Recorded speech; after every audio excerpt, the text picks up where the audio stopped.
नमस्कार विद्यार्थी मित्रांनो, वैदिक परंपरेची घमेंड या पाठ्यघटकावरची आज आपली ही 4थी तासिका आहे. या अगोदरच्या तासिकेमध्ये आपण डॉक्टर आहा साळुंखे यांनी वैदिक परंपरेनं इथल्या बहुजन समाजाचं कसं शोषण केलं, त्यांना कसं गुलाम बनवलं, धर्माचा आधार घेऊन या अनुषंगानं जे चिंतन मांडलं त्याचा आपण विचार केला. या अगोदर आपण असं पाहिलं की वैदिक परंपरेची घमंड हा जो पाठ आहे हा गद्याचा जो प्रबोधन प्रकार आहे त्या प्रकारावर तो आधारित आहे. आणि प्रामुख्यानं प्रबोधन करत असताना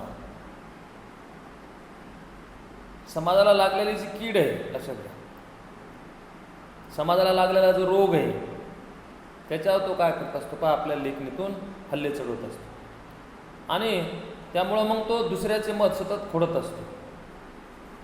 नवनवीन विचार तो मांडत असतो, आधुनिक विचार तो मांडत असतो. प्रतिगामी जे विचार आहेत त्यापेक्षा तो पुरोगामी विचार मांडत असतो. प्रतिगामी विचार म्हणजे पारंपरिक विचार, लक्षात घ्या, आणि पुरोगामी विचार म्हणजे आधुनिक विचार की ज्यामध्ये माणूस हा केंद्रस्थानी आणि मग स्वातंत्र्य, समता, बंधुता, सामाजिक न्याय ही सगळी मानवी मूल्य आपल्याला आधुनिक विचारामध्ये येतात. आणि त्यामुळं डॉक्टर आहा साळुंखे यांनी जे काही लेखन केलं आहे ते लेखन देखील आधुनिक स्वरूपाचं, पारंपरिक नाही, लक्षात घ्या. त्यांनी धर्मग्रंथाची चिकित्सा केली, त्याने इतिहासाचं पुनर्लेखन केलं, अनेक धार्मिक ज्या कथा आहेत त्या कथेचा त्यांनी नवीन अर्थ लावला. त्यांचा आपण तुम्ही कोणताही ग्रंथ घ्या, महाभारतातील स्त्रिया भाग 1, भाग 2 यासारखा ग्रंथ असेल, याचबरोबर विद्रोही तुकाराम किंवा आस्तिक शिरोमणी चारवाक, बळीवंश या सर्वच ग्रंथामध्ये त्यांनी काय केले धर्मग्रंथाची अतिशय प्रकटपणे काय केली चिकित्सा केली. याचा आपण विचार करून त्यांचा हा जो लेख आहे वैदिक परंपरेची घमेंड, हा लेख आता आमच्या धडावर आमचे डोके या पुस्तकामधील आहे, लक्षात. आणि मग त्यांनी हे ग्रंथ का लिहिला, हे पुस्तक त्यांना का लिहावं लागलं या अनुषंगाने जेव्हा आपण विचार करतो तेव्हा त्यांनी सुरुवातीला आस्तिक शिरोमणी चारवाक हा ग्रंथ लिहिला आणि मग त्या ग्रंथामध्ये चारवाक दर्शन, लोकायत दर्शनाचं त्यांनी काय केलं लोकायत जे तत्वज्ञान आहे ते सामान्य माणसांना अतिशय त्यांनी पटवून दिलं. चारवाक हा या देशामध्ये असा होऊन गेला आहे की अगदी सुरुवातीच्या काळामध्ये ज्यानं पारलौकिक जगापेक्षा इहलोक काचाच काय केला जास्त विचार मांडला. ईश्वर, आत्मा, परमात्मा, स्वर्ग, नरक, पाप, पुण्य, वर्त, वैकल्य, यज्ञ, याग, होम, हवन या सर्व गोष्टी त्यानं काय केला हल्ला चढवला.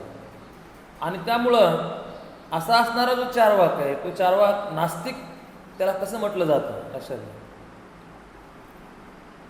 त्याला काय म्हटलं जातं की वैदिक परंपरा त्याला नास्तिक मानते, पण खऱ्या अर्थानं तो नास्तिक नसतो, तो काय आस्तिक आहे. हे पटवून सांगत असताना डॉक्टर आहा साळुंखे एक उदाहरण देतात. ते असं म्हणतात की वैदिक परंपरेमध्ये पूर्वीच्या काळी मनुष्य वारल्यानंतर एखादा पुरुषाचं निधन झाल्यानंतर त्याची जी पत्नी तिला सती जावं लागायचं, लक्षात घ्या. आत्ता अलीकडच्या काळामध्ये या देशामध्ये इंग्रज आल्यानंतर सतीचा काय केला, सतीबंदी ही कायद्याने केली नंतर.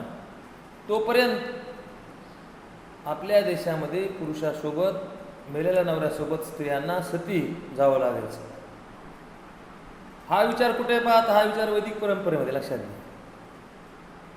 आणि मग हे सांगून डॉक्टर आहा साळुंखे असं म्हणतात की हा विचार आस्तिक आहे का चारवाकानं मांडलेला जो विचार तो आस्तिक आहे, या अनुषंगानं आपण चिंतन करणं, विचार करणं काय गरजेचं. चारवाक काय सांगत होते, ते चारवाक हे सांगत होते की पारलौकिक जगामध्ये काहीही नाही, लक्षात घ्या. वैदिक परंपरेने इथला जो बहुजन समाज आहे त्या समाजाच्या डोक्यामध्ये जे बसवलं की हा देह नाशिवंत आहे, हा माणसाचा जन्म काय पुन्हा पुन्हा मिळत नाही, त्यामुळे या जन्मामध्ये काय करा पुण्य करा. मग तुम्ही जर पुण्य जास्त केलं मग तुम्ही स्वर्गात जातात. अशा अतार्किक गोष्टी त्यांच्या डोक्यामध्ये भरवल्या लक्षात घ्या. आणि त्याच्यावर हल्ला चढण्याचं काम आपल्याला जसं चार्वाकने केलं, तथागत गौतम बुद्धाने केलं, जैन दर्शनाने केलं, आणि आधुनिक काळामध्ये फुले, शाहू आंबेडकर, संत कबीर या लोकांनी केलेलं आपल्याला दिसून येतं. आणि त्यामुळं डॉक्टर आहा साळुंखे देखील ते सांगतात पाहता की चार्वाक हा नास्तिक नाही, चार्वाक हा काय आस्तिक आहे. तो माणसाच्या हिताचे विचार मांडत होता. लक्षात घ्या, तो माणसाच्या कल्याणाचे विचार मांडत होता. आणि वैदिक परंपरा या ठिकाणी मात्र ईश्वर या गूढ संकल्पनेबद्दल, त्याच्या प्राप्तीसाठी मग आपल्याला यज्ञ, होम, हवन, जप, तप, व्रत, वैकल्य कसे करावे लागतात याचं कथन केलं जात होतं. लक्षात घ्या. आणि त्यामुळं डॉक्टर आहा साळुंखे यांनी वैदिक परंपरेपेक्षा चार्वाक दर्शन हे कसं श्रेष्ठ आहे आणि चार्वाक हा नास्तिक नसून तो कसा आस्तिक आहे त्या ठिकाणी सांगितलेलं आहे. आणि ते खेदानं असं म्हणतात पहा की चार्वाकनं एवढी मोठी विचारधारा मांडूनही या देशातील बहुजन समाज मात्र चार्वाकाला विसरला आहे. वैदिक तर विसरलेच. लक्षात घ्या, वैदिक तर चार्वाकचं नाव काढल्या त्यांच्या कपाळावर आट्या पडतात. लक्षात घ्या. परंतु वैदिक परंपरेच्या उंजळीनं पाणी न पिता त्यांना विरोध करणारा चार्वाक हा कसा मानवतावादी होता, त्यांनी मानवी कल्याणाचे कसे विचार मांडले हे त्यांनी आस्तिक शिरोमणी चार्वाक त्या पुस्तकामध्ये मांडलेले आहे. आणि मग त्या पुस्तकावर प्राध्यापक दीक्षित यांनी आक्षेप घेतले. आणि मग ते आक्षेप फोडत असताना डॉक्टर आहा साळुंखे यांनी आता आमच्या धडावर आमचे डोके हा ग्रंथ लिहिला. म्हणजे बहुजन समाजाचं धड, त्याचे शरीर आहे, त्याच्या वाचणारं जे डोकं आहे ते त्यांचं जरी असलं तरी या डोक्यात भरलेले जे पारंपरिक विचार आहेत ते काय निघून जायला तयार नाहीत लक्षात. आणि त्यामुळं या पारंपरिक विचारावर हल्ला चढवण्याचं काम चार्वाकनं केलं. आणि त्यामुळं चार्वाक हा आस्तिक होता की नाही, चार्वाक हा नास्तिक नाही. मानवतावादी विचार मांडणारा चार्वाक हा मानवी कल्याणाचे विचार मांडत होता लक्षात घ्या. आणि त्यामुळं वैदिक परंपरेपेक्षा चार्वाक दर्शन हे श्रेष्ठ आहे असं आहा साळुंखेंनी आस्तिक शिरोमणी चार्वाक या पुस्तकामध्ये अनेक उदाहरणं, दृष्टांत, दाखले देऊन त्यांनी काय केले पहा स्पष्टपणे त्या ठिकाणी त्यांच्याशी मतं मांडलेले. आणि वैदिक परंपरेची घमेंड हा जो लेख आहे हा लेख देखील आपण त्याच पुस्तकामधून घेतलेला आहे. तो लेख तुम्हाला या ठिकाणी अभ्यासाला ठेवलेला आहे. आता याचा अभ्यास करत असताना आपण असं पाहिलं पहा की लोकराजा छत्रपती शाहू लक्षात घ्या यांना वैदिक परंपरेने कसं अपमानित केलं, शूद्र म्हणून त्यांची कशी गणना केली, राजा असूनही त्यांना जी वागणूक दिली वेदोक्त प्रकरणामध्ये हे सांगून, आणि पुढे संत तुकाराम यांना देखील वैदिक परंपरेला विरोध करून यहवादी कसे विचार मांडले हे त्यांनी डॉक्टर आहा साळुंखे यांनी अनेक उदाहरण देऊन पटवून दिले. कालच्या तासिकेमध्ये आपण पाहिलं पहा संत तुकारामाने वेदांतले मतं कसे खोडले ते डॉक्टर आहा साळुंखे त्यांच्या अभंगाचे अनेक दाखले दिलेत पहा. ठीक ना. वेदाचा तो अर्थ आम्हाच ठावा, एराने व्हावा भारमाता असं संत तुकाराम म्हणतात. वेदामध्ये काय लिहिलं आहे ते आम्हाला माहिती म्हणाले तुकाराम. ज्यांना वेद डोक्यावर घेऊन नाचायचे ते नाचा असं म्हणाले. आणि त्यामुळं प्राध्यापक दीक्षित यांनी जे मत मांडलेलं आहे की कोणतं मत मांडलेलं आहे की प्राध्यापक दीक्षित असं म्हणतात पहा की शाहूराजे आणि संत तुकाराम हे वैदिक परंपरेला विरोध न करता ते कसे आपण वैदिक आहे ते सांगण्याचा प्रयत्न करतात असं थोतांड मत त्यांनी या ठिकाणी मांडलेले आहे. आणि ते मत डॉक्टर आहा साळुंखे यांनी वैदिक परंपरेचे घमेंड या लेखामध्ये खोडलेले आहे. त्याने असं सांगितलं पहा की शाहूराजांनी वैदिक परंपरेच्या विरोधामध्ये अनेक निर्णय घेतले की ज्या वैदिक परंपरेने इथल्या बहुजन समाजाला विद्याबंदी केली होती, आहे का नाही. ते शिक्षण देण्याचं काम शाहूराजांनी केलं. त्यांच्यासाठी नवीन शाळा खुलल्या, लक्षात घ्या, नवीन वसतिगृह काढले, भोजन समाजाच्या मुलांना मानाच्या आणि मोक्याच्या जागा त्यांनी मिळवून दिल्या. आणि त्यामुळे मग वैदिक परंपरेच्या विरोधात छत्रपती शाहूराजाने कसं कार्य केलं आणि या ठिकाणी प्राध्यापक दीक्षित कसं चुकीचं लिहितात हे त्यांनी या ठिकाणी सांगितलेलं. तसंच संत तुकारामाच्या बाबतीमध्ये बी संत तुकारामाला वैदिक परंपरेने खूप छळलं. संत तुकारामांना धर्माचा अधिकार नाकारण्यात आला होता, कारण ते शूद्र होते. त्यांचा अभंग शूद्रवंशी जन्मलो म्हणून दंबे मोकलिलो, किंवा बरे देवा कुणबी केलो नाहीतरी दंबेची असतो मेलो. एका शूद्र माणसाच्या पोटी, एका कुणब्याच्या पोटी संत तुकारामाचा जन्म झाला होता. त्यांना ज्ञानदानाचा अधिकार नव्हता, त्यांच्या विद्याबंदी होती, तरीही त्यांनी विद्या मिळवली. त्यांना धर्म सांगण्याचा अधिकार नव्हता, तरीसुद्धा त्यांनी त्या काळामध्ये धर्माच्या आडून ही जी शोषण करणारी वैदिक परंपरा आहे त्याच्यावर कसे ताशेरे ओढले याचा अतिशय प्रखर असं विवेचन डॉक्टर आहा साळुंखे यांनी या ठिकाणी केलं आपल्याला दिसतं. पुढं प्राध्यापक दीक्षित यांनी आपल्याला असं दिसतं पहा की वैदिक आणि लोकायत यांच्यातील संघर्षाबद्दलची माझी मते नाकारताना प्राध्यापक दीक्षित लिहितात, आजच्या भारतीय संस्कृतीचा उगम वेदात आहे हे खरे असले तरी आजच्या आमच्या संस्कृतीत वैदिक अंश फार थोडा आहे. प्राध्यापक दीक्षितांनी दुसरं कोणतं मत मांडलंय? आजच्या भारतीय संस्कृतीचा उगम कुठे? वेदात आहे असं ते मानले. अशात आता हे सुद्धा विधान त्यांचं काय पहा चुकीचं आहे असं डॉक्टर आहा साळुंखे सांगतात. त्यांचं असं म्हणणं पहा की आजच्या भारतीय संस्कृतीचा जो उगम आहे तो वेदात नाही, तर वेदांच्या अगोदर या ठिकाणी जी सिंधू संस्कृती होती, अतिशय प्रगल्भ अशी संस्कृती म्हणून ज्याची इतिहासामध्ये नोंद केली जाते, अतिशय पुढारलेली संस्कृती म्हणून देखील ज्याचा उल्लेख केला जातो, त्या सिंधू संस्कृतीमध्ये आजच्या भारतीय संस्कृतीचा उगम आहे असं या ठिकाणी डॉक्टर आहा साळुंखे या ठिकाणी स्पष्टपणे सांगतात. प्राध्यापक दीक्षित दुसरं मत कोणतं मांडतात की भारतीय संस्कृतीचा उगम वेदात जरी असला तरी आजची भारतीय संस्कृती त्यामध्ये वैदिक अंश फार थोडा आहे. त्याचं कारण काय आहे? तर जैन दर्शनानं आणि तथागत गौतम बुद्धानं या ठिकाणी असणारी यज्ञ संस्कृती तिच्यावर हल्ले चढवले आणि तिला निस्तानभूत केलं असं त्यांनी या ठिकाणी मत नोंदवलेलं आहे आणि प्राध्यापक दीक्षित यांनी. आणि मग या मताचा समाचार घेत असताना डॉक्टर आहा साळुंखे असं म्हणतात पहा की तुम्ही असं म्हणतात ना की भारतीय संस्कृतीचा उगम हा वेदात आहे, एकदम चुकीचं आहे असं ते या आहा साळुंखे या ठिकाणी सांगतात पहा. ते असे म्हणतात पहा की वेदाच्या आधी या देशामध्ये एक अशी संस्कृती नांदत होती जिला आपण सिंधू संस्कृती असं म्हणतो का. आणि एवढेच नव्हे तर भारतीय संस्कृतीची सिंधू संस्कृतीच्या ही आधीची मुळे सापडू शकतात. पहा डॉक्टर आहा साळुंखे असं म्हणतात पहा की केवळ वैदिक परंपराच नाही तर वैदिक परंपरेच्या अगोदर इथं काय पहा सिंधू संस्कृती. एवढंच नाही तर सिंधू संस्कृतीच्याही आधी भारतीय संस्कृतीचे काही मुळे आपल्याला सापडू शकतात. पहा धर्माचा गाभा नैतिक आहे हे बौद्ध मत आहे, वैदिक नव्हे. लक्षात हे मत मानले की धर्माचा गाभा काय ते पहा नैतिकतेत आहे. तथागत गौतम बुद्धानं धर्माच्या ऐवजी काय पहा धम्म या शब्दाचा वापर केला.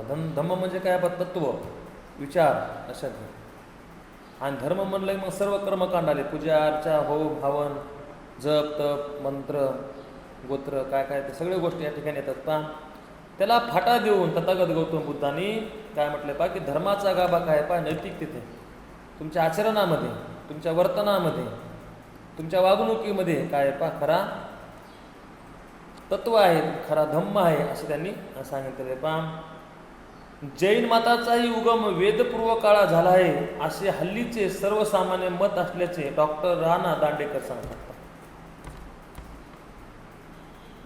या ठिकाणी प्राध्यापक दीक्षित यांनी जे मत मांडलेलं आहे की हल्लीच्या भारतीय संस्कृतीचा उगम हा वेदात झालेला आहे, हे कसं चुकीचं आहे हे सांगत असताना त्याच्याही अगोदर भारतीय संस्कृतीची मुळे कसे सापडतात, बौद्ध दर्शन असेल, जैन दर्शन असेल, चारवाक दर्शन असेल, सिंधू संस्कृती असेल.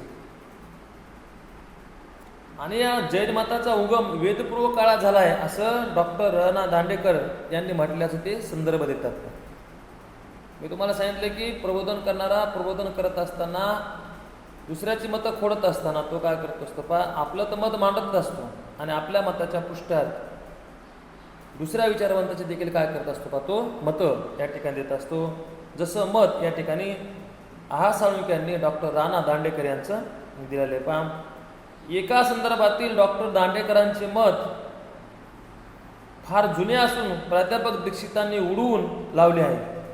पण बौद्ध मताविषयीचे वरील मत तर डॉक्टर दांडेकरांनी 1992 साली मांडले. आता बौद्ध मत इतके नैतिक आहे आणि आजच्या हिंदूच्या व्यक्तित्वात वैदिकत्वापेक्षा ते अधिक रुजलेले आहे असे स्वतःच सांगणाऱ्या प्राध्यापक दीक्षितांना भारतीय संस्कृतीचा उगम वेदात नसून वेदपूर्व काळातील बौद्ध मतात आहे असे काय बरे सांगावंसे वाटत नाही. काय म्हणतात डॉक्टर साळुंखे की एका बाजूने काय म्हणतात प्राध्यापक दीक्षित की भारतीय संस्कृतीचा उगम वेदामध्ये आहे आणि आजच्या भारतीय संस्कृतीमध्ये वैदिकतेचा अंश फार सापडत नाही. त्याचं कारण असे की जैन दर्शनानं आणि बौद्ध दर्शनानं वैदिकतेमध्ये असणारी जी यज्ञ परंपरा आहे त्याच्यावर फार हल्ले चढवले आणि त्यामुळं खऱ्या अर्थानं हिंदू धर्मामध्ये आपण ज्याला हिंदू धर्म म्हणतो त्याच्यामध्ये आज आपल्याला काय दिसतं की बौद्ध विचारधारा दिसते असं खोळसांडपण विधान त्यांनी या ठिकाणी केलेले हे आणि त्यामुळं हा साळुंखे असं म्हणतात जीव वैदिकत्वात गुंतला आहे. अहंकार वैदिकत्वामुळे पुष्ट होतो आणि बौद्ध मताची स्तुती तोंड देखणी आहे. अशा स्थितीत बुद्धांना विष्णूचा अवतार मानणे हा लुच्चेपणा नाही हे कशाच्या जोरावर मान्य करावे. अत्यंत महत्त्वाचं मत या ठिकाणी मांडलेलं आहे. असं हिंदू धर्मामध्ये अवतार मानले जातात. अवतार कथा आहेत हिंदू धर्मामध्ये. ज्योतिराव फुलेंनी या अवतार कथेची फार प्रकटपणे चिकित्सा केलेली आहे. लक्षात कोणते कोणते अवतार आहेत वराह, कुर्म, परशुराम, श्रीराम, श्रीकृष्ण, नृसिंह असे काय हे 9 अवतार मानले जातात आणि 10वा अवतार तथागत गौतम बुद्धाचा मानला जातो. कोण मानतात हिंदू परंपरेनं मध्ये घुसडलेलं हालाकी स्वतः गौतम बुद्धांना असं म्हटलेलं की मी काय ईश्वराचा प्रेषित नाही, मी काय देवादी देव नाही, तर मी माणूस आहे असं स्वतः गौतम बुद्धांना म्हटलं आहे. असं माणसामध्ये जे काय विकार आहेत ते सर्व माझ्यामध्ये आहेत. असं पण त्यावर त्यांनी त्याच्यावर काय करता विजय मिळवला. स्वतः गौतम बुद्ध स्वतःला ईश्वराचा अंश प्रेषित किंवा स्वतः अवतार मानत नाहीत. परंतु हिंदूंनी काय केलं या ठिकाणी असणाऱ्या बौद्ध लोकांचा आपल्यामध्ये समावेश करून घेण्यासाठी त्यांनी काय केलं विष्णूचा 10वा अवतार तथागत गौतम बुद्धांना मानला. हालाकी त्या विष्णूविषयी काहीच माहिती मिळत नाही. लक्षात आपल्या देशामध्ये विष्णूचे मंदिरही सापडत नाही. पण तरी त्यांनी काय केलं की जे गौतम बुद्ध सांगतात की मी ईश्वर नाही, मी प्रेषित नाही, लक्षात मी ईश्वराचा अवतार नाही, त्याला काय केलं पाहिजे हिंदूंनी विष्णूचा अवतार मानलं 10वा अवतार. आणि या अवतार कथेची चिकित्सा या ठिकाणी आहा साळुंखे करतात. ते असं म्हणतात अशा स्थितीत बुद्धांना विष्णूचा अवतार मानणे हा लुच्चेपणा नाही हे कशाच्या जोरावर मान्य करा. लुच्चेपणाचे ना लक्षात घ्या. आणि त्यामुळं प्राध्यापक दीक्षितांना खरोखरच भान ठेवायचे असेल तर त्यांनी स्वतःला बौद्ध म्हणून जाहीर करावे. जी तुमची अस्मिता आहे, आयडेंटिटी आहे ती मान्य करण्यात तुम्हाला लाज वा संकोच वाटण्याचे कारण नाही. हा साळुंखे रोखठोकपणे म्हणतात तुम्ही स्वतःला हिंदू कशाला मानता. तुम्ही जर असे मानत असाल की एक काळी सगळे कसे होते की बौद्धमय होतो आपण आणि त्यामुळं तुम्ही स्वतःला बौद्ध म्हणून जाहीर करा ना. तुमची जी अस्मिता आहे, तुमची जी आयडेंटिटी आहे ती मान्य करण्यामध्ये तुम्हाला लाज आणि संकोच वाटण्याचं कारण काय असं प्रकट मत प्राध्यापक दीक्षिताच्या संदर्भामध्ये या ठिकाणी डॉक्टर आहा साळुंखे या ठिकाणी मांडतात असं. आणि शंकराचार्यापेक्षाही तथागत गौतम बुद्ध यांची विचारधारा किती श्रेष्ठ होती, परंतु हिंदू धर्मीय मात्र काय करतात पहा, शंकराचार्यांना कसं महत्त्व देतात आणि मग त्यामध्ये झालेला जो संघर्ष आहे तो संघर्ष या ठिकाणी त्यांनी मांडलेला आहे. पहा की हिंदू धर्मीय लोक शंकराचार्यांना च्या बाबतीमध्ये असं म्हणतात पहा की ते न्यूटन आणि आइन्स्टाईन यांच्यापेक्षाही प्रतिभाशाली असल्याचा गौरव केला जातो. हे असे का, तर बुद्ध ब्राह्मणेतर होते असं. हे पहा ज्यांच्या हातामध्ये लेखणी होती त्यांना काय केलं पहा, आपल्या वर्गाचं आपल्या जातीचं या ठिकाणी हित पाण्याचं काम केलं.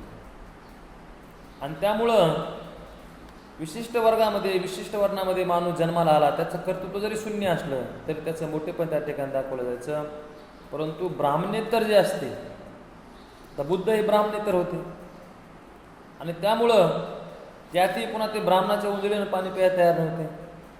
आणि त्यामुळे शंकराचार्य मात्र ब्राह्मण होते आणि एखाद्या ब्राह्मणेतराने हिमालय एवढे कर्तृत्व गाजवले तरी या देशातील ब्राह्मणाच्या दृष्टीने ते तूर्णवत असते. हेच या मागचे कारण अतिशय प्रकट मानतात या ठिकाणी. ब्राह्मण आणि ब्राह्मणेतर हा जो संघर्ष होते त्या ठिकाणी मानतात.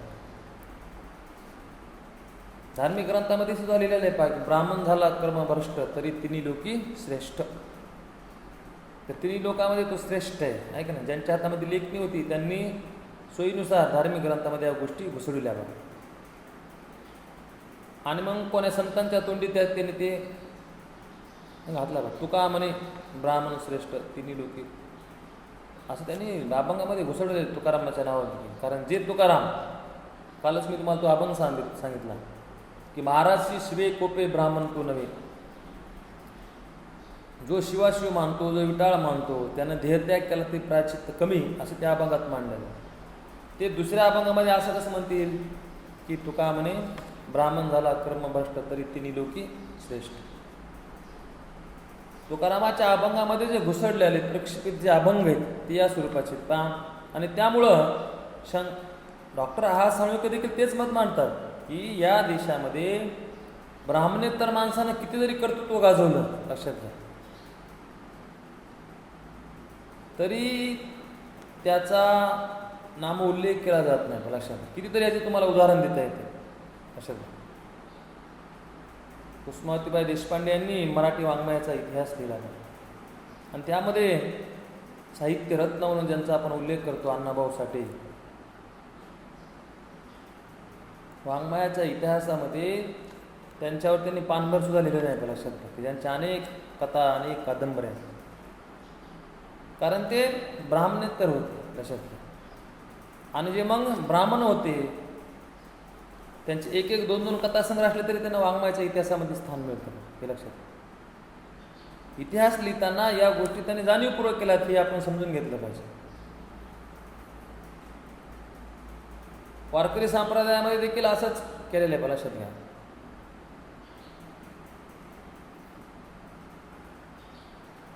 ही परंपरा आपल्याला आजही जोपासताना हे दिसतात. आणि त्यामुळं डॉक्टर आहा साळुंखे यांनी मात्र हे रोखठोकपणे मत मांडले पहा की एखाद्या ब्राह्मणाने छोटं जरी काम केलं तरी ते मोठं करून दाखवायचं आणि एखाद्या ब्राह्मणेतराने हिमालय एवढं जरी कर्तृत्व गाजवलं तरी या देशातील ब्राह्मणाच्या दृष्टीने ते अतिशय तृण होते असं मत या ठिकाणी त्यांनी मांडलेले पहा. माझे संबंध पुस्तक एक चुकीचे चित्र उभे करते असे प्राध्यापक दीक्षितांचे म्हणणे आहे. आस्तिक शिरोमणी चारवाक हे जे पुस्तक आहे या पुस्तकामध्ये चुकीचे चित्र उभे केले असं त्यांनी मत मांडले कोणी प्राध्यापक दीक्षित यांनी की वैदिक आणि अवैदिक यांच्यामध्ये झालेला जो संघर्ष आहे तो संघर्ष त्यांनी त्या ठिकाणी मांडलेला आहे. पहा वैदिकांची जीवनदृष्टी आणि लोकायतांची दृष्टी यांच्यात सतत संघर्ष चालल्याचे माझे म्हणणे खरे नाही असे त्यांना वाटते. दीक्षितांना काय वाटतंय की वैदिकांची जीवनदृष्टी आणि लोकायतांची दृष्टी यांच्यामध्ये काय सतत संघर्ष चालला नाही.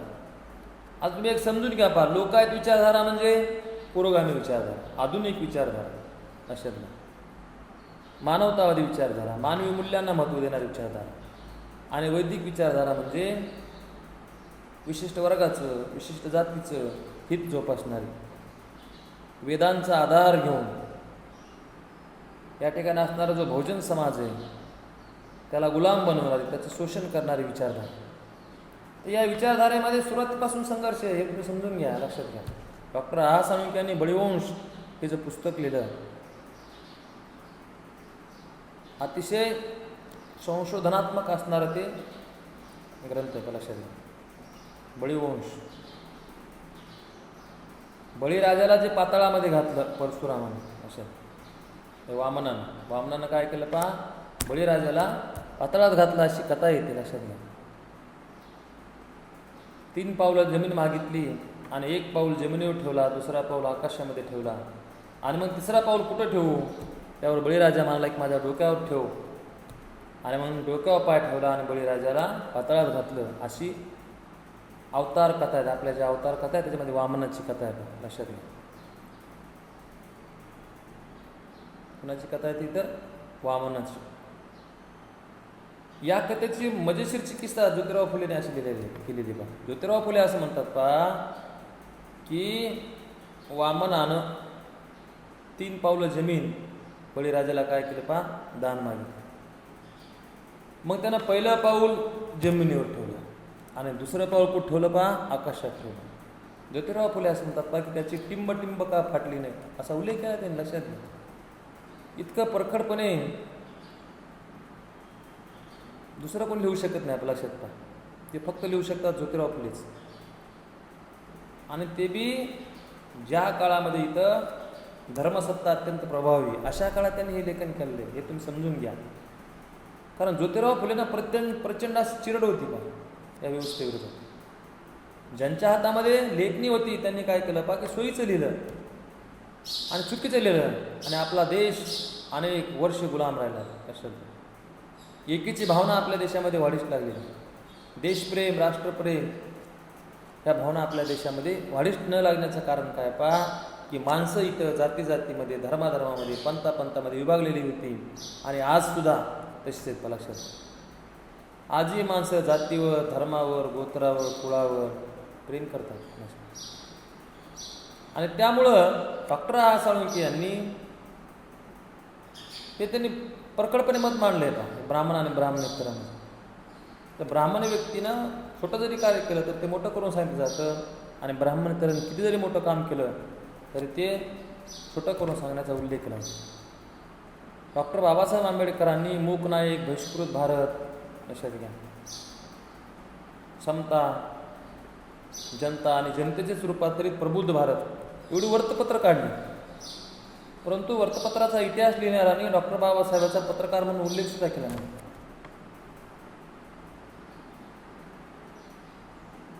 महाराष्ट्र शासनाने मूक नाईक ते बहिष्कृत भारत हे पुस्तक प्रकाशित केलं. ते तुम्ही वाचा.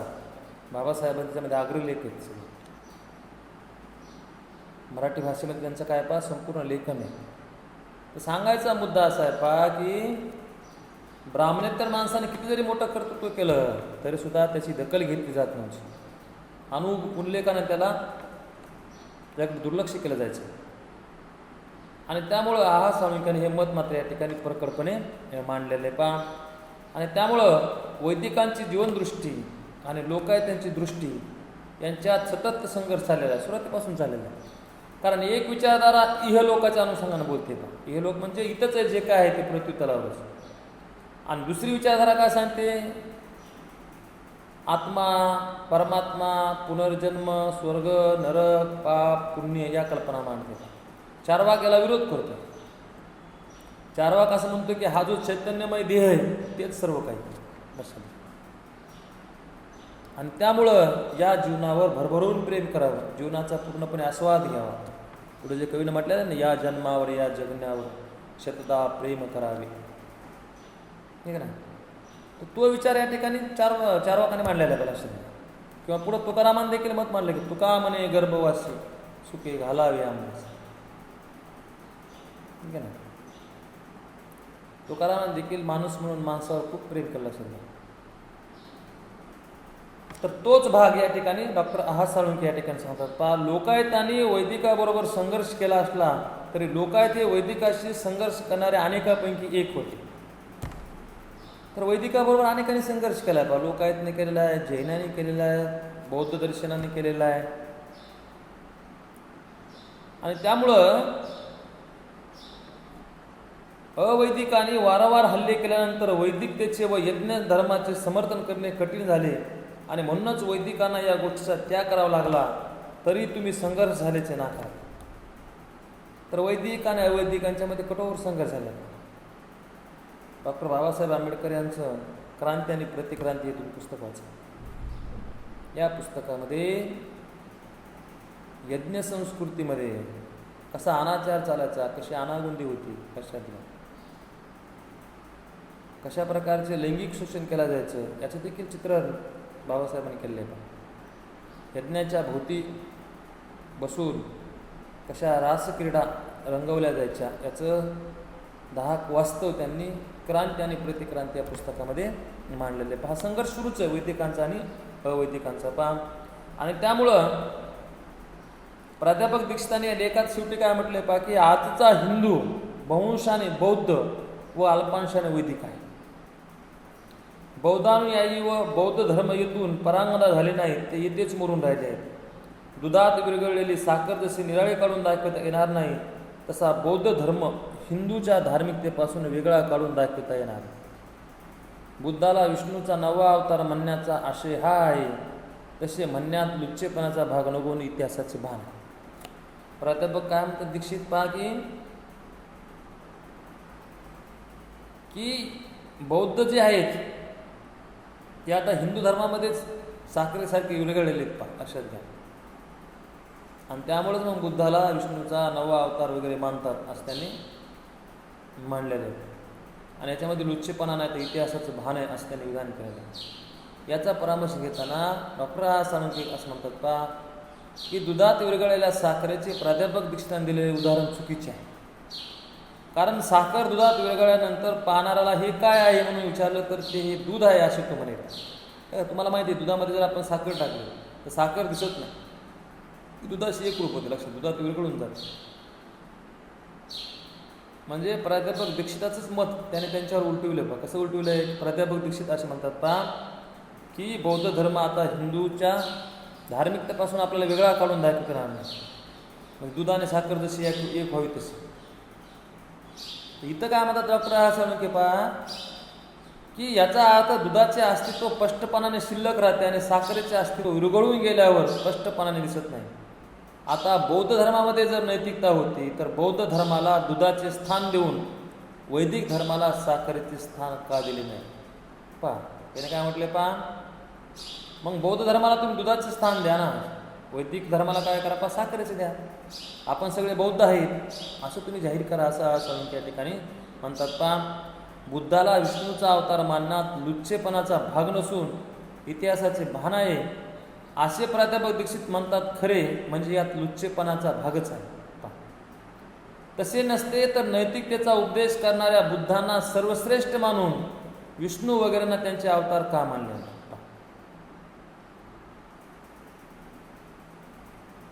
काय म्हणतात आहात साळुंखे, की बुद्धांना श्रेष्ठ मानून तुम्ही विष्णू त्याचे का अवतार मानले नाही तुम्ही, असं त्यांनी उलटा प्रश्न त्यांना विचारलाय. पहा, वैदिकांचा समन्वय इतरांना गिळंकृत करून टाकणारा असतो हेच यावरून स्पष्ट होतं. आणि हे खरं आहे. मला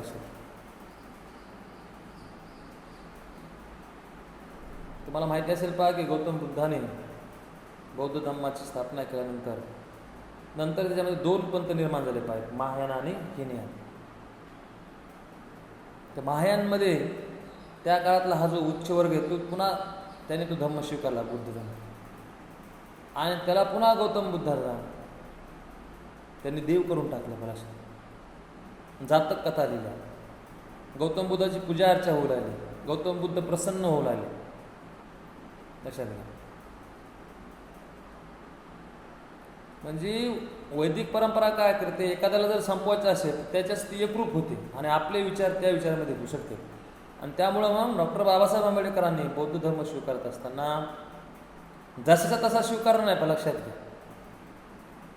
बाबासाहेबांना त्याच्यामध्ये घुसलेल्या ह्या ज्या काल्पनिक गोष्टी त्या त्यांनी बाजूला सारल्या. गौतम बुद्धांना सांगितलेली जी पंचशील आहेत, जी आर्य सत्य आहेत, त्या 4 आर्य सत्यापैकी 2 आर्य सत्य त्यांनी मानली. लक्षात, जशाचा तसा त्यांनी बुद्ध धम्म स्वीकारला नाही. विज्ञानाच्या कसोटीवर टिकणारा बुद्धिवादी बुद्ध त्यांनी काय केला स्वीकारला. आणि त्यामुळं आपल्याला असं दिसतं की डॉक्टर आहा साळुंखे जे मत मांडतात की वैदिक परंपरा काय करते, तर एखाद्या नवीन धर्म जर निर्माण झाला, एखादा नवीन जर संप्रदाय निर्माण झाला, तर त्याच्यामध्ये ते लोक घुसतात आणि पुन्हा त्याच्यातले जी मूळ विचारधारा आहे ती त्या पंथावर थोपण्याचा काय करतात ते प्रयत्न करतात. याचे कितीतरी उदाहरण तुम्हाला देता येतील. लक्षात घ्या. तुम्ही वारकरी संप्रदाय घ्या, महानुभव पंथ घ्या, वीरशैव संप्रदाय घ्या. काय आता ते वीरशैव संप्रदायानं स्वतःला स्वतंत्र धर्म द्या म्हणून मागणी सुरू केली. लक्षात घ्या. कारण हिंदू धर्मापेक्षा आमचा वेगळा आहे, वेगळी विचारधारा आहे. लक्षात घ्या. आता सांगायचा मुद्दा असा आहे की वैदिक परंपरेने आजपर्यंत काय केलं एखादा नवीन पंथ निर्माण झाला, एखादी नवीन विचारधारा निर्माण झाली की त्यामध्ये आपल्या अनुयायांना पाठवायचं आणि पुन्हा ती विचारधारा पारंपरिकतेकडे कशी जाईल हे पाहण्याचं काम त्यांनी केलेलं आपल्याला दिसून येतं. डॉक्टर आहा साळुंखे यांनी वैदिक परंपरेची घमेंड या लेखामधून या सर्व गोष्टीचा समाचार या ठिकाणी घेतलेला अतिशय निर्भयपणे. आहा साळुंख्यांचं हे सगळ्यात महत्त्वाचं लेखनाचं वैशिष्ट्य आहे. अतिशय निर्भयपणे, अतिशय सत्य, स्वतःचं मत मांडणं, दुसऱ्याचं मत खोडणं, लक्षात घ्या, उपहास आहे, उपरोध आहे, सामाजिक भान आहे, हे सगळेच गुण आपल्याला या लेखामध्ये त्यांचे दिसून येतात. वैदिक परंपरेचे घमेंड हा जो पाठ्यघटक आहे तो आपण या ठिकाणी 4 दशकामध्ये संपलेला इथे आपण थांबू. यावर नंतर मी तुम्हाला PDF च्या माध्यमातून प्रश्न जर पडला त्याचं उत्तर काय असेल या अनुषंगानं प्रश्न आणि उत्तर देईल, ते आपण नंतर पाहून घेऊ. ठीक आहे, धन्यवाद.